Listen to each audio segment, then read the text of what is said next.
이 꿈과 비전, 소원, 소망, 희망 같은 뜻이죠. 소원이 없이 우리가 살아가면 참 따분합니다. 사는 게 아니고 그렇죠. 그래서 우리가 이런 그 소원, 우리 하나님 앞에 그게 기도의 제목이고 또 우리가 마음으로 늘 묵상하고 이런 어떤 내용들인데요. 신앙인의 이 소원, 소망은 세상 사람과는 좀 달라야 되겠죠. 오늘 그런 부분의 내용을 우리가 같이 오늘 본문을 통해서 나누면서 은혜를 받기를 원합니다. 여러분, 소원을 이루기 원한다면 실현의 과정을 꼭 거쳐야 됩니다. 그냥 되는 것이 없습니다. 그래서 우리가 식물한 나무라든지 이런 우리가 먹을 것을 심어 놓았을 때도 여러분 그냥 그것이 열매로 우리가 거두어서 먹게 되는 것은 아니죠. 뜨거운 태양과 또 비바람도 이런 것도 다 거쳐가면서 그래서 곡식이 물어있고 또 채소가 잘 자라서 우리가 이렇게 섭취할 수 있는 것입니다. 여러분, 성경 인물을 우리가 탐구해 보면서 오랫동안 이 고난과 시련을 겪은 사람이 많지요. 그러나 그 가운데서 대표적인 인물이 오늘 본문 이 시편 39편을 작시한 다윗이라는 이 사람은 여러분 목동이 나라의 최고의 통치자가 되어집니다. 그리고 특별히 이 다윗은 하나님의 마음에 합한 자, 하나님이 참으로 사랑하는 자, 하나님이 기뻐하는 자였음에도 불구하고 그는 수많은 고통의 나날들을 이제 겪어야만 했습니다. 그래서 보시기 바랍니다. 우리 생각할 때 아니 어떻게 그럴 수가 있는가? 이해가 잘 안 된다. 아니 하나님의 마음에 꼭 들고 하나님이 기뻐하는 믿음의 사람이면 그냥 하나님께서 그를 들어서 그냥 통치자로 바로 세우고 바로 사용하고 그렇게 영광을 받으시면 될 것인데 왜 10여 년이 훨씬 넘는 그런 어떤 고통의 세월들, 골리앗과 더불어 싸워서 이기면서 일약 젊은 청년이 말입니다. 양치기 청년이 국민의 영웅이 되어지고 스타가 되어집니다. 그러나 사울왕은 그때부터 끝없이 이 다윗을 추격하고 죽이려고 하면서 그래서 다윗은 광야로 이웃 원수 나라로 도망을 하면서 그렇게 힘든 시절들을 다 보내게 되어집니다. 드디어 통치자가 되었습니다. 왕권을 가졌습니다. 그런데 사랑하는 아들, 믿었던 아들 누가요? 압살롬이 구테타를 일으킵니다. 반역을 일으킵니다. 아버지를 왕자에서 내어 쫓고 아버지는 신발도 제대로 신지 못하고 쫓겨서 기드론 시내를 건너가면서 이런 어떤 천황한 시세가 되어지기도 합니다. 여러분, 중요한 것은 이 하나님을 향한 소망을 가지고 있는 믿음의 사람들은 이런 혹독한 시련과 고통이 우리 앞에 놓여 있을 때에도 다윗처럼 여러분 우리가 언제나 그것을 이겨나갈 수 있는 그런 어떤 우리에게 믿음이 흔들리지 아니하는 이런 어떤 하나님을 의지하고 그는 나의 반석이시고 나의 요새가 되시고 나의 구원의 산성이 되시고 그분은 나의 힘이 되시고 그래서 시편 18편 1절을 보면은 나의 힘이 되신 여호와여 내가 주님을 사랑합니다. 편안할 때 얘기하는 것이 아니에요. 고백하는 것이 아닙니다. 그런 역경과 환난과 고통과 시련 가운데서도 여호와 하나님만이 나의 소망이 되시고 나의 힘이 되시고 나의 능력이 되시고 나의 모든 것이 되시고 나의 피난처가 되십니다. 이런 고백을 다윗이 하고 있습니다. 여러분, 다윗은 어떤 사람을 의지함으로 말미암아 그의 도움을 받아서 그가 지금 당면한 문제를 해결하는 것이 아닙니다. 여러분, 시편 40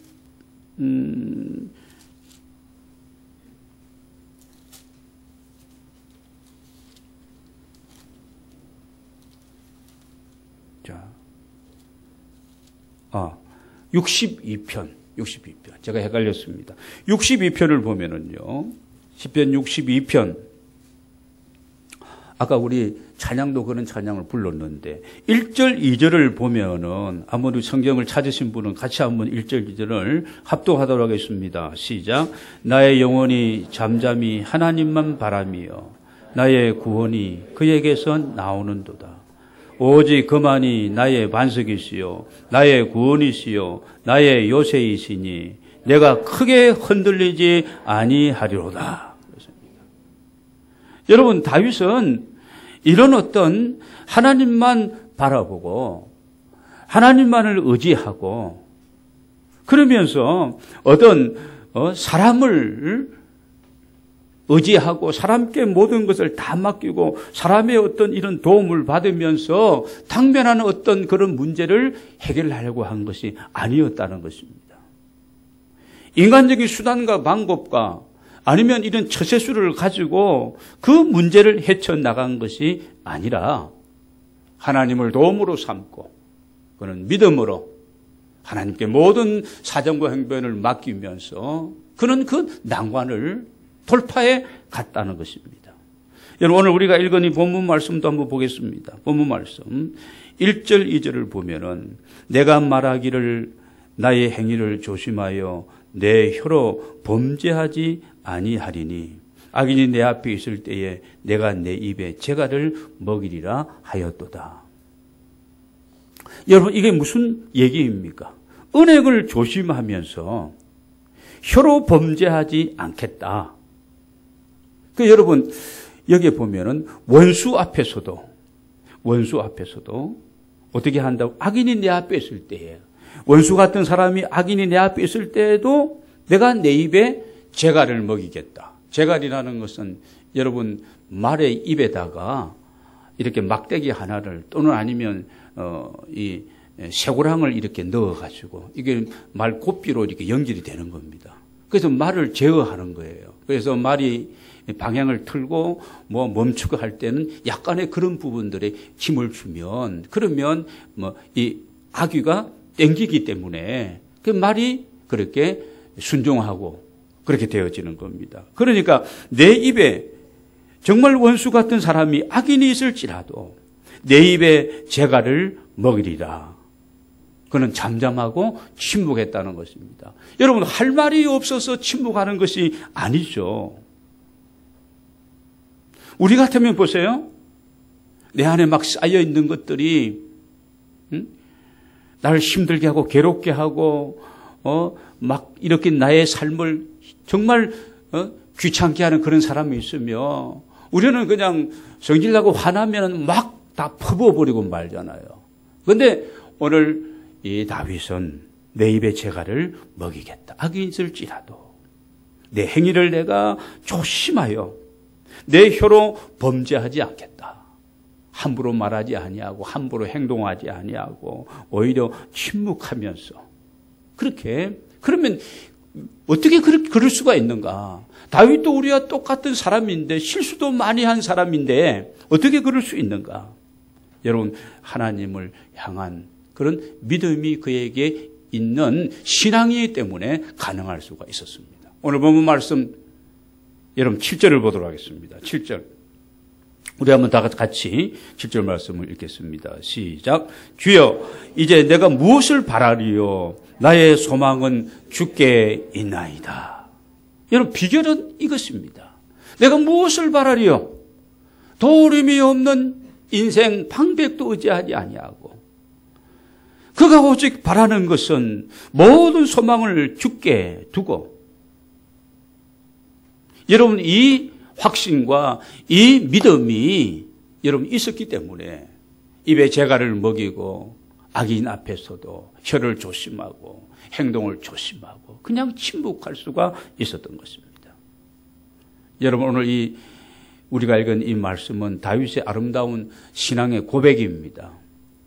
한평생을 그가 살아오면서 이런저런 일들 다 겪었죠. 그는 노년에 지나온 생애를 다 돌아보면서 정말 인생이 뭔지, 진짜 성공과 실패가 무엇인지, 어떤 도움을 내가 받아야 되는 것인지 성숙한 한 신앙인의 삶의 고백을 우리가 보게 되어집니다.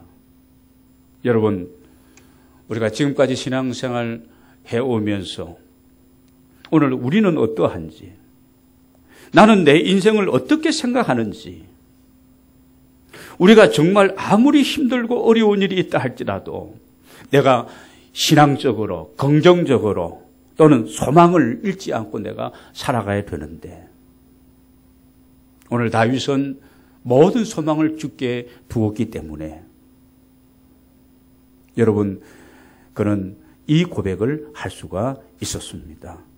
여러분, 오늘 우리가 할 수 있는 일이 사실은 그렇게 많은 것 같아도, 대단한 것 같아도 여러분 그렇지가 않습니다.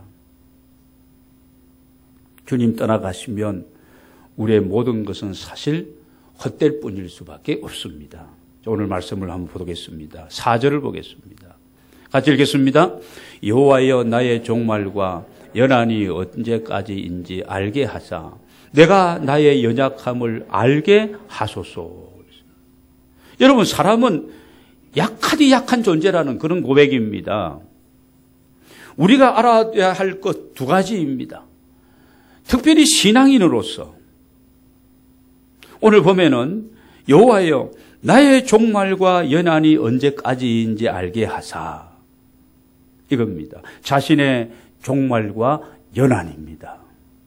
여러분, 종말이라고 하는 것은 역사적인 종말, 우주의 종말도 있지만 개인적인 여러분 종말도 있지 않겠습니까? 우리는 영원히 이 땅에 사는 존재가 아니라는 것입니다.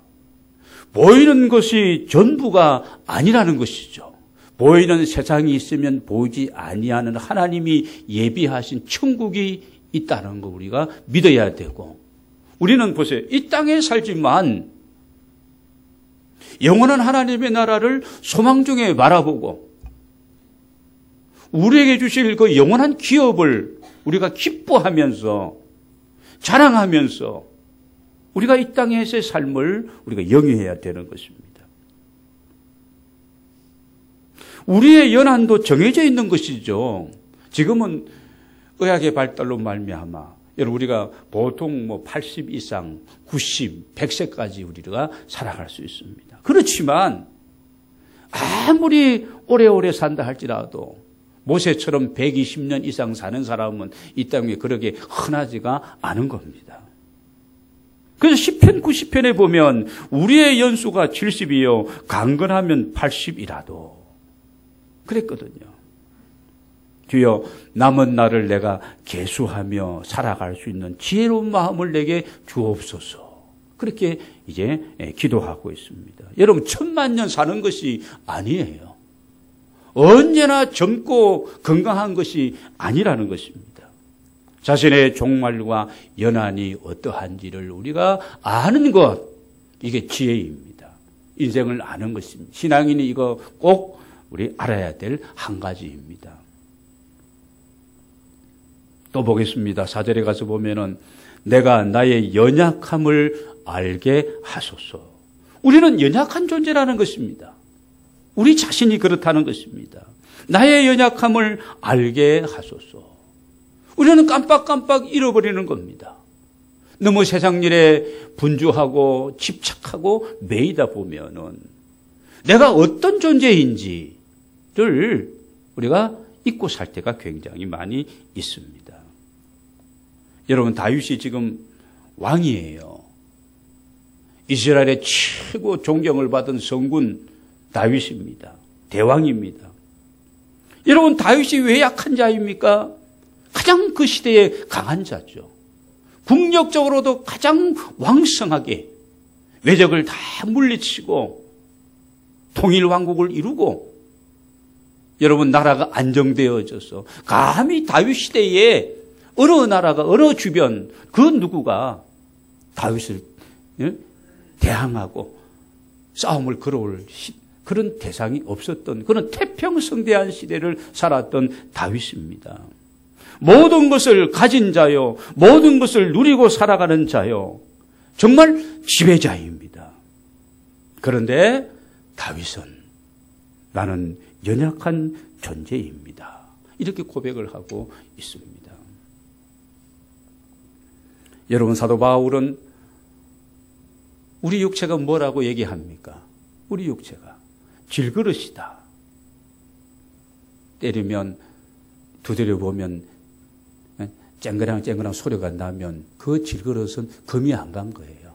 근데 두드려 보니까 퉁퉁 소리가 나면 눈으로 보기에는 멀쩡한데 어떻게 된 거예요? 이미 금이 간 것입니다. 충격을 받으면 가벼운 충격에도 또 모퉁이가 한쪽 부분이 떨어져 나가고 깨어지기 쉬운 것이, 이게 여러분 질그릇이에요. 한번 깨어지면 그거 정상적으로 붙일 수가 없는 겁니다. 힘든 겁니다. 우리의 육체도 그렇고 우리의 마음도 역시 마찬가지입니다. 얼마나 약한 존재가 우리들입니까? 우울증으로 시달리고, 내가 이런 생각 이렇게 해서는 안 되는데 자꾸 내가 그렇게 되어지는 겁니다. 체질적으로 마음이 심약하고 그런 겁니다. 여러분, 우울증을 앓고 싶어서 앓는 사람이 누가 있습니까? 이런저런 환경, 여건, 사람들 때문에 스트레스를 받으면 딴 사람은 아무것도 아니야, 그냥 넘어가는 얘기고 아무 사건도 아닌데 본인에게는 그것이 자꾸 생각되어지고 자꾸 그런 것들에 대해 가지고 집착하게 되어지고 떨쳐버릴 수가 없어. 예수 안에서 복음으로 말미암아 성령 충만함으로 이건 한 방에 나갈 수 있는 줄로 믿습니다. 예수 믿으면서도 신앙생활을 하면서도 그런 것때 여러분 그냥 내가 치우쳐 있다면, 매여 있다면 여러분 기도 충만하시고 성령 충만하시고 찬양 힘껏 부르시고 믿음으로 말씀 속에 아멘 하시면 물러가게 될 줄로 믿습니다. 우울증과 스트레스는 이 복음의 이야기의 명약입니다. 복음이에요. 복음이 들어가고 그 안에 예수 그리스도에 대한 어떤 믿음과 하나님의 나라에 대한 소망이 있고, 여러분 성령이 나를 도우시는 영으로도 함께하면 세상에 무엇이 두렵고 염려되고 낙심하고 불안하고 잘 되는데도 또 안 될까 걱정하고 사서 걱정하고 쓸데없는 거거든요. 여러분의 충만, 성령 충만, 말씀 충만, 능력 충만하시기 바랍니다. 모든 것에서 자유하게 되시기를 바랍니다. 그렇지 않으면 인간이 이렇게 약한 존재라는 것입니다.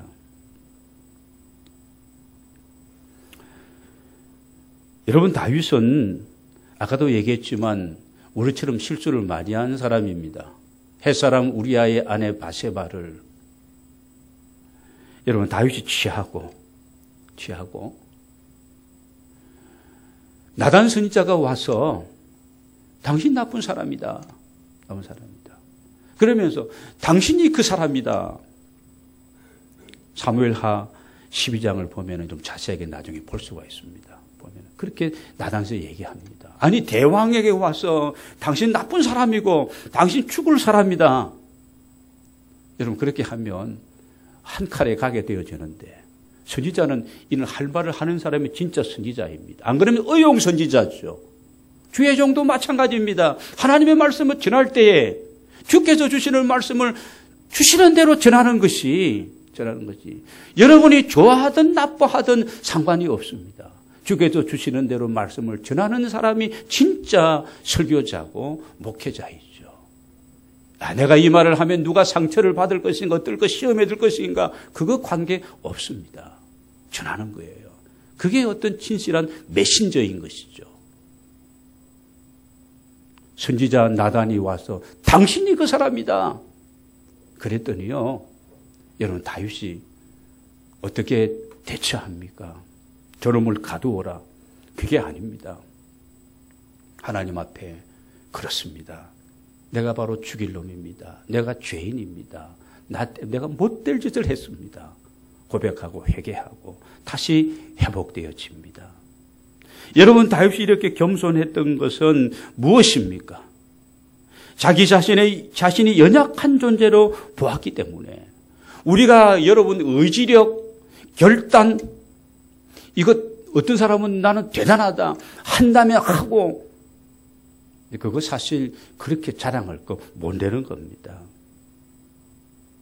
우리 하나님 앞에 겸손하고 하나님의 은혜가 우리에게 있다면 하나님을 의지할 수 있는 줄로 믿습니다.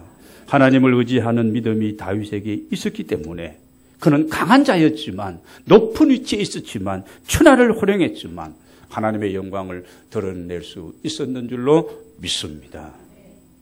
사람은 약한 존재다라는 것을 알아야 됩니다. 그래야지 하나님을, 강하신 하나님을 우리가 의지할 수 있고 그분에게 소망을 우리가 걸 수 있고 도림이 없는 사람이나 인간의 수단 방법을 너무 의지하지 아니하고 믿음으로 하나님의 은혜와 그 도우심 속에서 우리의 삶을 살아갈 수 있는 줄로 믿습니다. 자, 5절을 보겠습니다. 5절, 6절을 보면은 또 이런 말씀이 이어지고 있습니다. 주께서 나의 날을 한 뼘 길이만큼 되게 하심에 나의 인생이 주 앞에 없는 것 같사오니 사람은 그가 든든히 서 있는 때에도 진실로 모두가 허사뿐이니이다. 6절입니다. 진실로 각 사람은 그림자같이 다니고 헛된 일로 소란하며 재물을 쌓으나 누가 거둘는지 알지 못하나이다. 이것은 어떻게 보면 다윗의 인생관입니다. 우리 다윗은 자기 자신의 인생의 길이가 한 뼘 정도밖에 안 되는 인생이다. 이건 한 뼘이에요, 한 뼘. 한 뼘 정도밖에 안 되는 그런 인생이다. 없는 것 같은 존재, 그림자 같은 존재다. 그리고 헛된 일에 분요한다는 겁니다. 우리가 신앙인으로서 보시기 바랍니다. 의미 있고 가치 있고 하나님이 기뻐하는 일에 내가 분주하기보다 별로 그런 어떤 값어치 없고 이런 것이 말입니다. 내 이름 더 많이 소유하고 더 많이 오르고 이런 쪽에 우리가 목적을 두고 우리가 그렇게 헤맬 때가 많은 존재입니다.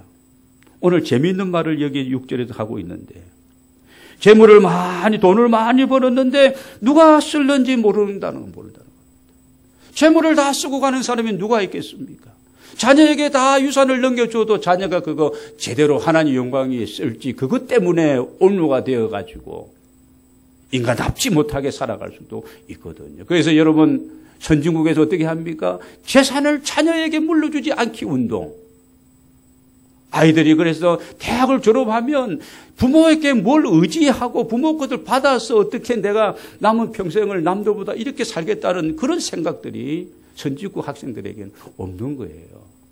우리는 그냥 대학생들이 그냥 세상에서 출세하는 것도 인맥이다. 뭐 이렇든 저렇든 간에 돈만 낸다면 못할 것이 없다. 그리고 부모를 잘 만나야지. 애들이 설문조사를 해보면 대학생들이 이 세 가지가 걸려 있는 거예요. 그러니까 소망이 없는 거예요. 그들에게 복음이 들어가야 되고 그들의 어떤 인생관이 바꾸어져야 되는 겁니다.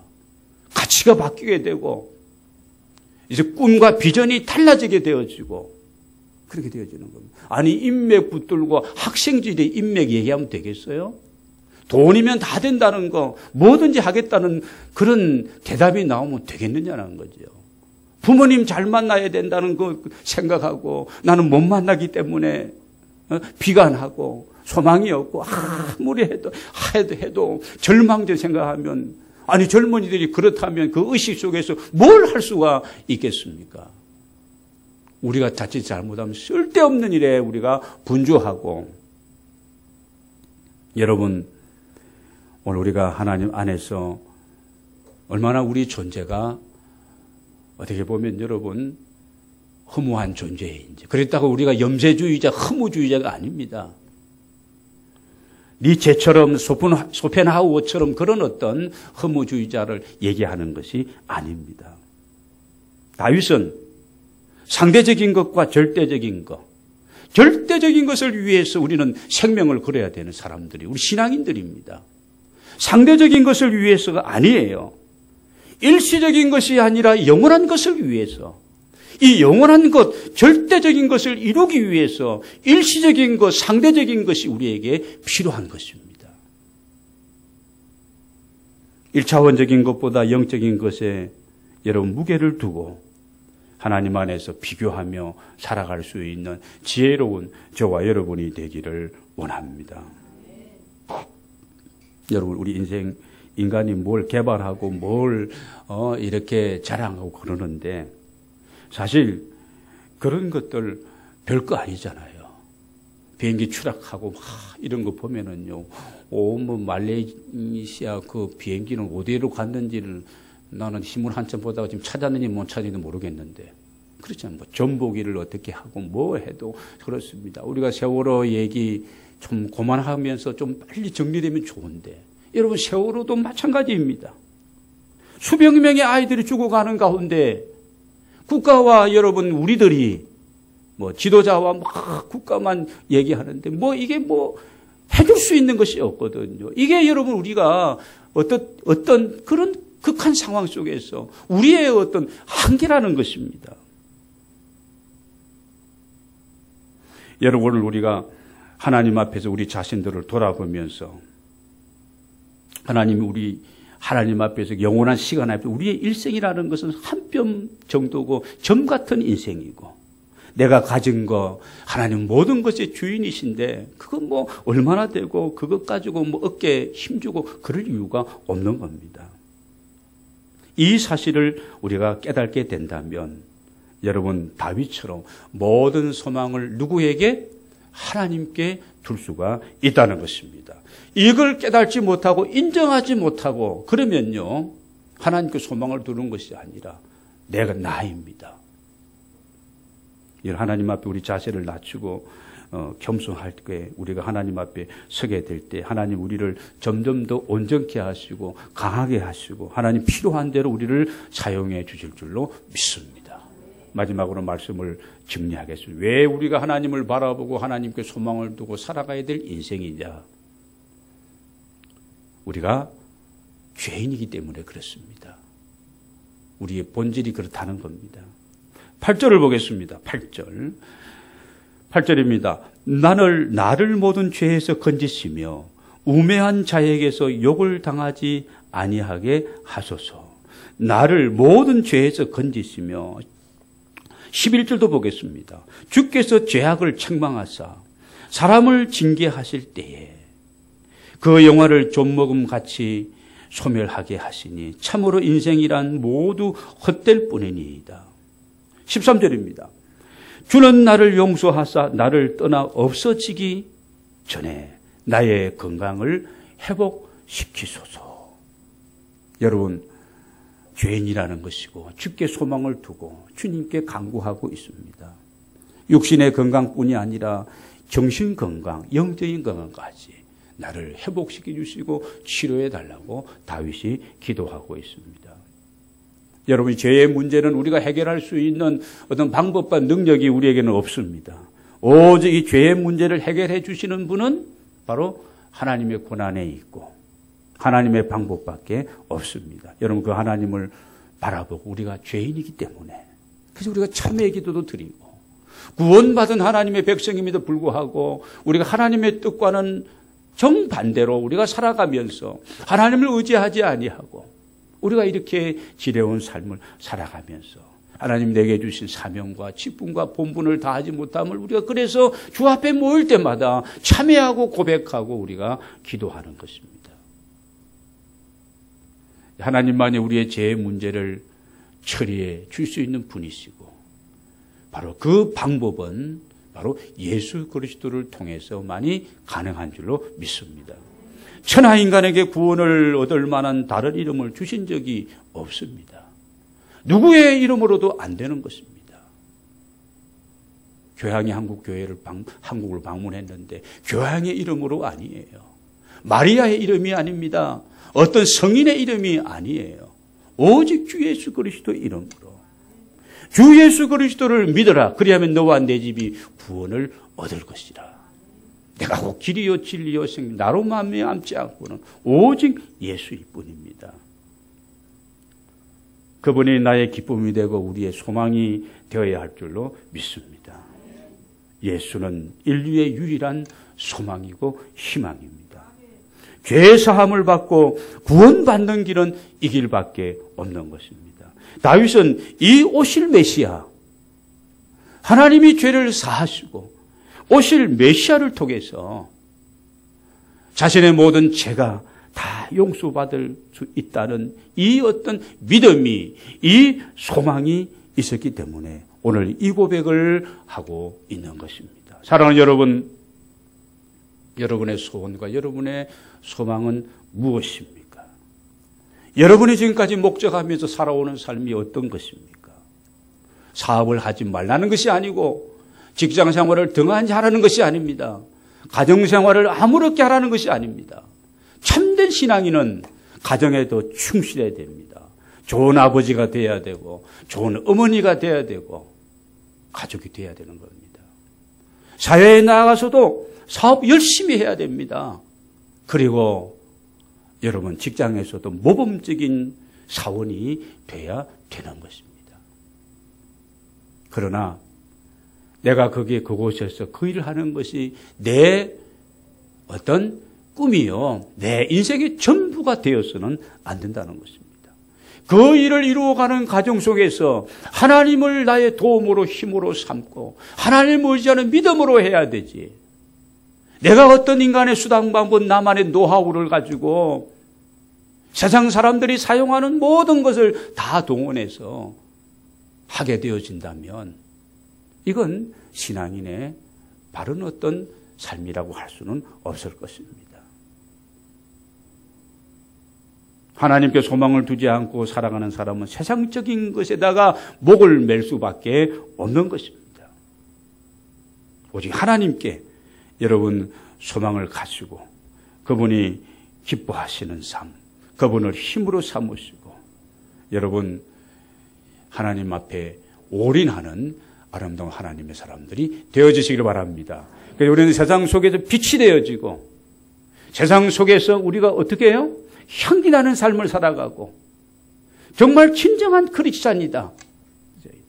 이런 인정함을 받는 저와 여러분이 되기를 원합니다. 사업도 하나님 안에서 하나님의 도움으로 사업을 펼쳐가게 되시기를 바랍니다.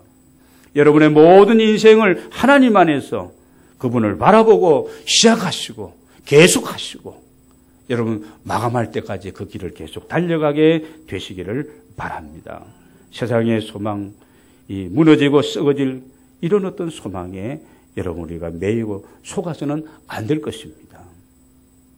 우리는 영원한 소망을 가진 자이기 때문에 현실이 아무리 어렵고 힘들더라도 낙심하지 아니하고 우리가 그 안에서 당당하게